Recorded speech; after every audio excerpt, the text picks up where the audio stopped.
Economic Committee for his views and for some announcement of his further activities.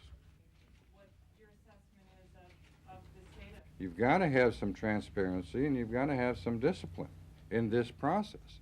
Otherwise, we're being asked to shell out $18 billion of your money for a pig in the poke. And on the surface of it, we don't even like the looks of the poke, let alone the pig that might be inside there. And we need more information of what it is we've got, and we intend to have it. Let me just comment here. Should the IMF have done differently if the IMF hadn't been involved in Asia? It is my view, after months of study, that the impoverishment of the IMF is more than a bit exaggerated by the IMF and U.S. Treasury officials. The IMF and Treasury argument is that the IMF has been drained of funds, and there is no alternative but to have a massive taxpayer-funded quota increase. This is simply not the case. There are sufficient funds remaining in the IMF. The IMF has about $43 billion in quotas, $30 billion in gold, $23 billion in the General Agreements to Borrow account. This amounts to $96 billion in unloaned funds.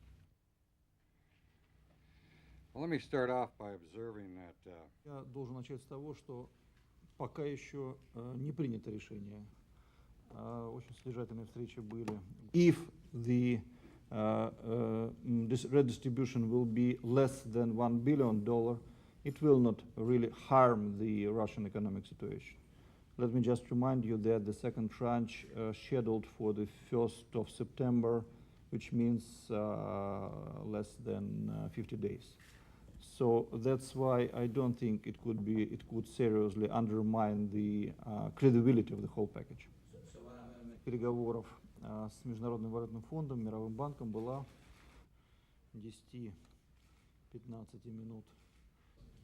Очень важно то, что особенностью нынешнего пакета, явно отличающей его от всех предшествующих мер, от всех предшествующих кредитов, является то, что значительная часть мер – это не просто указы президента или постановления правительства, это законы властей, действия российского правительства в сложившейся ситуации. И очень непростые дискуссии, тем не менее, удалось в итоге